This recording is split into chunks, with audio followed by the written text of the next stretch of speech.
you've had the chance to visit with people who are watching you watch your history. What do you make of all this fuss? I'm telling you what, this is the most amazing thing I've ever seen in my life. I did not expect this, this much. Quite honestly, I'm blown away. What the museum has done and the individuals that have been part of this are just totally amazing. So many photos that I had never seen before myself, so I don't know where they got all of this. So, but it's, to me, I don't even know how to explain it. I'm just, like I said, I'm humbled by all this, and at the same time, I look at this. It's probably one of the best days of my life right here, quite honestly, seeing this. You say that. I've talked to athletes, singers, actors who say they don't have a big rearview mirror. They don't really care much to look at their own past. You seem to be a little different than that. Well, I never really dwell on that. Looking back, always you look forward, but at the same time, now looking back in my career and seeing that some people care about it. I mean, it's the ultimate compliment anyone could ever pay you, and then see it all in black and white, see all the work that has gone into just really trying to, procure some of these cars. I didn't know all these cars existed, quite honest. Some I did, but not the majority I didn't, and for them to be able to go out and find what's available, and then every one just brings back a vivid memory, of what happened in the events. I mean, I have the Lotus here. There was Michael's very first car that he was taken to high school, when he was... Mario Andretti would drive a Lotus in high school. Yeah, I know, but he was... Yeah, he was embarrassed because sometimes he turned the lights on, one of the flap, one go up, one go down, and then he couldn't get in reverse once he was parked and stuff like that. So it wasn't the most reliable car, and it was awesome to look at, but at the same time they used to make fun of him, so it was funny, and there it is, so. But, and the rest of the race cars, I mean, there was so much meaning because I look back, my very first champ car right there, Doug Sturley Motor Freight in Trenton, and that's what started it all at this level. And the fact that Doug Sturley himself, as long as he was with us, he was the last one to shake my hand before every 500 that I was ever in. And there was just something so meaningful there that I would not see him or hear from him, throughout the year. But and when everything, everybody would leave, then he'd be the last one to come over and shake my hand. It was, like I said, events like that. Then I look at, my very first sprint car that I drove, which, one of Ted Horn's cars. I can't believe, that I even drove something like that. And then you look at the more modern cars, just the sequence of events, throughout.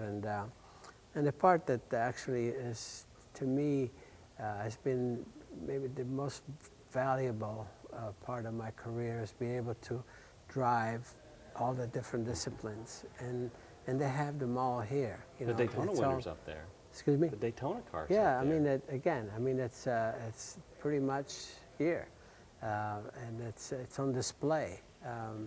And you talk about looking at the past. This was a past that I'm very, very proud of, obviously. But it meant everything just got so much meaning for me. And then I look at what is written on the wall. Yeah, I said that. Yeah, I said that, And how did they find it? So all of it is just amazing, amazing, amazing, amazing. You mentioned the Lotus, and you'll tell the viewers the story behind the car that was the attention grabber, and then that humble hawk that finally won the race. Yeah, what's interesting about the way the month started, I mean, we're all so geared for it. You can see this car right behind me. I mean, it looks even modern today in a sense, some of the latest aerodynamics and all that. So it was a car that was very well studied, and takeoff from the turbine as far as the drivetrain, four-wheel drive and all that. So, and we were actually given a pretty good ride because we were setting some records in practice and so forth, and this was probably a shoe-in for pole, quite honestly. And then, as you know, the fortune, I mean, the fate, what happened is that the first weekend was rained out. So we had more time to really put this thing through its paces, obviously, and that's when we found out many of the weaknesses. In fact, if the first weekend would have happened, I probably would have had a good qualifying and everything. The car would have been locked in, and then all the other problems would have, then we would have had to just, I don't know what we would have had to do. Steering wheel would have fallen off at Yeah, like I 112 mean, or something. yeah, exactly. So again, just everything just happened, you know, for a reason. And I guess it was my day, but as you said, things were going so well, then all of a sudden the cars had to be withdrawn, mainly because all the pieces that were failing, not just on my car, which almost killed myself on this, on that practice crash, but the other two team cars with Yuck and Graham Hill, they had some issues, you know, with the really, you know, half shafts and other things breaking. So anyway, so they had to withdraw them. And we entered the third car, which is the Bronner Hawk behind me, only to get an extra garage because, you know, you enter, some teams, you know, would enter 4 cars and only race one, so they get 4 garages, you know. So, and here we are. That was the only thing that we had left. The good thing is that the race before Indy, which was in Hanford, California, we won with that car. It was a 200-miler in Hanford. So at least we knew that it was capable. That was a new car. A lot of people don't think this was a new car in '69, and which was, again, we didn't know what the Lotus was going to be, you know, so we had to back ourselves up, you know, and here it turned out to be the main event, you know, throughout, not just winning this race, which was, you know, totally else, but we won the championship that year. I mean, fine style. That car won on the road course, short ovals, you know, just it brought us a lot of victories that season. But we had issues in the race. We had overheating issues, which were overcome. That's a hot car for you, wasn't it? That was... It almost boiled you, didn't it? I mean, I'm telling you, actually, we had, right from the beginning, you know, we had some oil heating problem, overheating. So we used to hang a big oil cooler outside, you know, in the air, which was doing the job. But for Indy, the high speed that it is, I mean, that would have been a huge penalty, you know, drag penalty. And so we qualified with the thing off. Then we figured, we'll put it on for the race. Well, you know, Clint Bronner should have read the rules a little bit closer than that. So we were not allowed. So we had to, Chalky, you know, Emil Fulalove is the name of this British, actually he was a fabricator, was, I mean, an artist. And so he fitted a radiator oil cooler behind the seat. Very inefficient because we had to bring the air in from underneath and exhaust it at the top. And, but it was enough, I guess, to kind of make the engine live. And it gave me plenty of blisters on my back. I mean, the cockpit was so hot. But that didn't matter, you know. And again, you know, just a lot of little things like that. And I don't think the car would probably go on another 5 or 6 laps, quite honestly, because Jim McGee said that I was feeling things at the end of the race. Like, you know, all I had to do is bring it home because I was a lap plus, you know, almost 2 laps ahead. And I had Dan Gurney, you know, on my sight. And I figured, gotta bring it home. And then I was feeling a lot of rough things, you know, on the drivetrain, and it was for sure. I mean, when they opened the gearbox, I mean, all the bearings and everything would have probably lasted another couple of laps. So, you know, it was just amazing how everything just played out. But it was sweet victory for all the reasons, obviously. Sometime around 1969 had to have been when the name Mario Andretti went from a really great racer to almost like a brand name. And today we would call it a brand. At what point did you realize that your livelihood and your passion had suddenly turned into this sort of worldwide phenomenon? Well, Indy does that for you, you know, because as you know, it's not arguably, it's definitely the best known motor race in the world. And even then, and I said this a million times, I said, after winning this, I got fan mail from the Tibet region, and I didn't know that they knew that there was a race, Indianapolis was happening. But when I was a child, in Italy, and I remember back in the early 50s, actually when Bill Vukovich, when he won the race, and he was the first one to go the average over 120 miles an hour, which in kilometers, it's over 200 kilometers. So with big headlines, Bill Vukovich, wins Indianapolis at 200 plus, it was 210 kilometers. As a kid, I said, oh my God, 210 kilometer average, So all of that was impressive, but you could see it resonated everywhere. So as a winner, you're known in that. So that's what it does for your career. And, from a standpoint of a race, sometimes you go, okay, I drove a much, maybe a better race somewhere else, but there's no race that equals this when you win it as far as the benefit and the doors that it opens for your career. And then, my wife, Deanna, wonderful, she said, this is when I lost him, because, a lot more things were coming my way. And I was pretty ambitious, as you can see, just, I wanted to drive everything, Formula One and all that. So, and I was gone. I was just plain gone. And in '69, I drove 37 races that year. My first race was February 1st at Riverside, California, the Motor Trend 500 for NASCAR. Second race was South Africa. The third race that year was a midget race at the Houston Astrodome. The fourth race was Sebring, and the fifth race was Phoenix, and went on and on. And so it was, the season for me was from February 1st, and December 31st was my last race in the Formula 5000 in Sebring. So in that year I drove Can-Am, Indy cars, Formula 5000, a midget, Formula One. So as you can see, it was pretty busy. So at the end, it was right. She said, okay, no picnics, any weekends. Things have changed. Things have changed. Since you bring her up, if I may ask, how's the last year been? This is the first Indy tough. 500 without her. Tough. I miss her so much. She was the rock, for me throughout. Could have done, what I've done in my life without her, just keeping me serene and making sure everything on the family side is taken care of.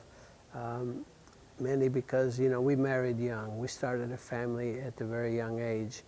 And she was the glue. She kept all that together. And reminded me, from time to time what's important, but never interfere, never made me feel guilty, because as you know, sometimes you can be so overly ambitious that it looks pretty selfish, and it is, I realize that, but never ever made me feel that way. And I was always, in a very quiet way, supportive, and I never realized, how important she really was to me, even until now that she's not there. Because today I always relied on her, on her opinions. She had the sense, of really understanding things in a very, very, just a quiet, subtle way. And the kids know that. But all the things that were important to her, like bringing the family together and maintaining certain traditions, will be kept because of her, and I wish you could have seen all this. She was not But just she is seeing it. She was not just a racing wife. She was a racing mom, and she was a racing grandma. Yeah. Take us inside that dynamic, because I think as fans, we'll see on the TV at some point a picture of you near the Andretti pit stall, and there's serene Mario, sort of the sage of racing, and then there's Michael frantic, barking some instructions at something, and then there's Marco, who's still, and he's been here for a while, but he's still sort of the young hot shoe. Yeah. How does that all work, both on the track and then off, when you go back to just being a family? Well, again, business is business. Obviously, we're all in. When it comes to what we're doing, our job, and because we love it so much, as you know.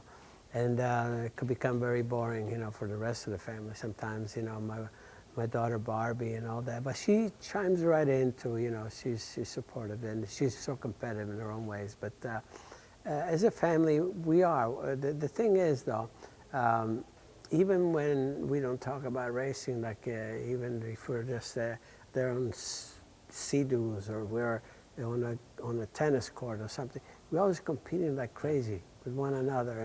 And Deanna always used to just shake her head, you know, like I'm out there on the lake and I got a 900 horsepower boat, and who's on my lap? It's Barbie. You know, she's 7 years old and she's got a steering wheel blowing 90 miles an hour. So Deanna said, "Oh, that's a responsible father," you know, type of thing. So it was kind of all those things going on, and always just shaking her head. Or, you know, there's Michael and I, you know, even we were, you know, teammates, even before we were teammates, you know, on the track. But you wouldn't mind going wheel to wheel with them. I mean, I remember those. I definitely didn't mind going wheel to wheel, but she always say, when there's an overpass, I mean, when you guys are trying to overtake one another, why can't you just do it clean? There was always a little bit of, you know, touching wheels and so forth. You know, I said, we won't, you know, mess each other up too bad, you know, but it's not going to be easy. And I remember in '86 at Portland when Michael was just dominating that race. It was dominant, and I was second and way behind. 3 laps to go. Screaming in my ear, my engineer said, "Michael's having some fuel pickup problems." So, you know, man, I stood up. We're coming down for the drag, for the finish line, and I just tipped him, you know, just because his engine was just, you know, just coughing a little bit, and he was mad. I mean, he was not very happy. So somebody says, "Hey, Mike, it's Father's Day." You know, so okay, happy Father's Day. But my wife says, "Mario, why don't you let him win? He was I said, "Are you kidding?"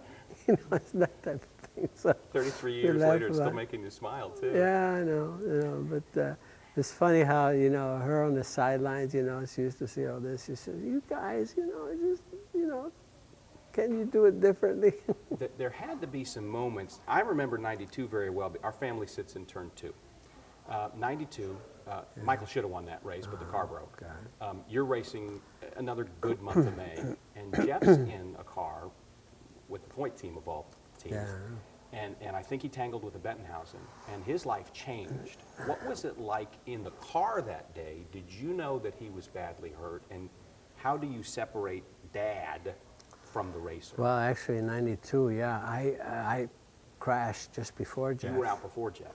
Yeah, it was on a restart, and I just, you know, got over anxious and spun, and you know, I just busted my ankles and things like that. And I was in a hospital, and Jeff, he didn't tangle with anybody. The left rear sheared off. The wheel came off, hub, that's right. A hub sheared off going into 2, and he just almost, well, head on into the wall, like at almost just straight on, 84.7 G's force. And, you know, he almost lost both his legs. But, you know, I'm in a hospital, and they're ready to start taking care of me, and all of a sudden, there's a code 3, and I hear Andretti, and it's Jeff. So they iced me up, and so obviously I had to tend to him. And he was very critical, as we know. At the same time, you know, I was really down, and one of the doctors come over and said, "Mario," says, cheer up. He says, "You know, we'll take care of you guys." He says, Michael's leading, you know. And then I was so sedated that I sort of kind of fell asleep. And then I wake up and I look at the clock. I think, wow, the race is over. Nobody's congratulating me, you know. So I asked the nurse, I said, "Who won the race?" She said, "You don't want to know." And, you know, he was a lap and a half ahead of Unser Jr. And 11 laps to go, you know, the ends are let go. But I figured, well, as a family, if we can survive this, we can survive anything, you know, obviously. And the toughest part was for Michael. He saw the accident, Jeff's accident. And racers know a hard hit. And nobody was telling, you know, nobody had any news, you know, so nobody's saying anything. And he had that in the back of his, so we think, well, at least he's going to win it. You know, he's going to win the race for us, and so he didn't. But yeah, those are moments that you figure, oh my goodness, you know, how can we deal with that? But we dealt, and I felt so bad. Many, you know, even for Deanne, she was there next with me, so she knew I was okay, you know, basically. And then, but Jeff, you know, so it, you know, the family goes through. You know, the sport can be so incredibly rewarding, but it can be cruel as well, you know, in some ways. We dodged a lot of bullets, however, as a family, as you know. I mean, even Jeff, I mean, you know, he's has issues with his walking and so forth, but he's around and all that. And my brother paid the price too, Aldo, you know, early on in his career. But we're still around. We're still going flat out. And, you know, there are 4 of us on this side of the family. There's 4 now on Aldo's side of the family. And we both have a 3rd generation going, you know. So hopefully we'll be in it for a long, long time. You mentioned the Unser name, Al Jr. in that race. I've had the opportunity to speak with you one time earlier. It was around the 2-seater, and I want to talk about the 2-seater later, but you showed me the winner's ring that you wear. Do you still wear the 1981 ring, and would you share the story with us? There it is. That's the same one. Well, I still feel that I don't, you know, a lot of people said that even, you know, there was an article in the paper just the other day that says that the 81 race, you know, just terminated the, you know, the friendship between Al and, I mean, Bobby and I. It's not true, you know. I never held it against Al or Penske, I mean, Bobby or Penske. I mean, they did what they could do, you know, to try to get reinstated. The only thing that has bothered me, still bothers me, the fact that USAC is a sanctioning body. They allowed outside force to come in and determine what's happened. I mean, there's no question he passed 11 cars under the yellow. We came out of the pits together. The rule's still the same. You know, when you come out of the pits, it was during the caution period. And if the field is next to you, which it was, you look at the end of the pit wall, the car that you see, that's the car you blend behind when you come out of turn 2. And we came out together, you know. I started last in that race because I was in Monaco. Wally Dallenbach qualified for me, and I was up to second to him on the last stop. And we're coming out of the pits together, and I knew the car that I saw was AJ, was Foyt. And so we come out, and all of a sudden I see him, he's going right to the front. He blends in right behind a pace car. And I'm screaming to my guy. I said, what am I going to do? What should I do? Follow him? He said, no, stay where you are, you know. So then even Jackie Stewart, you know, the announcer, and Jim McKay, Stewart especially, says, you can't do that, you know, it's against the rules. Obviously it is. So the race gets restarted, you know, I'm 11 cars behind him. And so, of course, he crossed the finish line first. I'm pretty much right behind him there. And so we were going to protest because I knew that he passed cars under the yellow, and that is, you know, a penalty. And so the next day, however, I didn't have to because you know, after they went through the tapes, as usual, the race is never official until the next day. Right. Anyway, and so they penalized him by the rule book, penalized him a lot.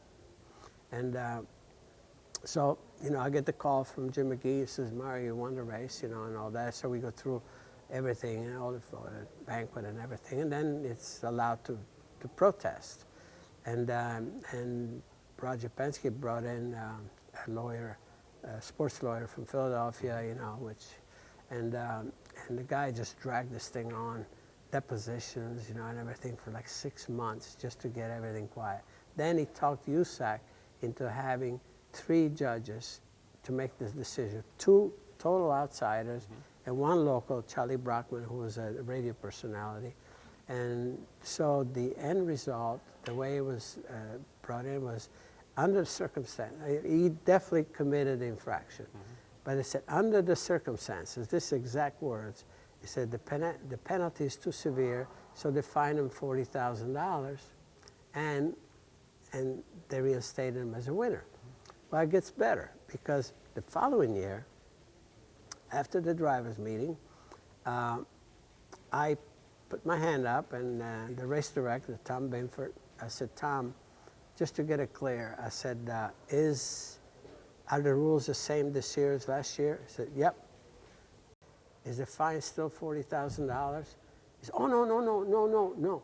Oh, okay, so the rule book will apply this year, but it didn't apply last year. He said, Mario says, I penalize him. He said, it was out of my hands, you know. So that's the part that I will never swallow. And Bobby keeps saying that he, you know, there was no infraction. I said, well, why were you fined $40,000 type of thing? So that's the only thing, that's the only argument that I have with Bobby in that sense, because he won't admit that he got away with one, you know. So other than that, you know, I still wear this proudly because legally I won the race. No question about it. I think as fans, sometimes we're inconsistent. We love rivals. You know, in the stands, we pick, are we a Penske fan? Are we an Andretti fan? Are we a Foyt fan? Yeah. And we kind of like to watch the friction sometimes. But then as we age and our heroes age, there's almost this pain associated with, I hope there's not friction between you and Bobby. I hope you and AJ are close. Can you give us a sense of those relationships? Yeah, we are. I mean, it's, you know, Bobby and he always thought that I was really upset with him. And there's no question. The only time, like I said, I'll argue with him is when he still maintains that he didn't commit an infraction. I mean, that's amnesia, you know, convenient amnesia. Other than that, I figure I would have done the same if I could have. You know, if I would have armed myself with a proper lawyer myself, I think we could have battled this one. But we didn't, and they prevailed. So I said, end of story. USAC is the one that I have an issue with. The sanctioning body should never allow an outside force to come in and determine the rules. The rules are the rules. And nothing says that if you commit an infraction and you cross the finish line first, that infraction could be, you know, less. You know, the rule is the rule. Lap penalty, period. That happened to Jerry Grant 2 years before, finished second. They penalized for something even less than this, and also, I think Scott Goodyear later. No, yeah, and it was Johnny Parsons Jr. As well. You know, so there was a precedent, you know, and everything. So, but you know, going back to the rivalries, I mean, we're buddies, no question about it. I mean, there's we fought too many battles together and everything, and I mean, AJ, I even called him my BFF, even though he didn't know what that was. Loves that. He didn't know what that was initially. I want to talk about the two-seater because the president of the track, Doug Bowles, had really high praise for you the other day. He said that he was, you know, encouraging you to be involved in some other activities on the track. You said, great, absolutely, I'd love to, but I don't want it to pull away from the two-seater. Is that just because you still like driving fast, or what Doug believes is that you really believe it's important to win over fans one at a time? I think both.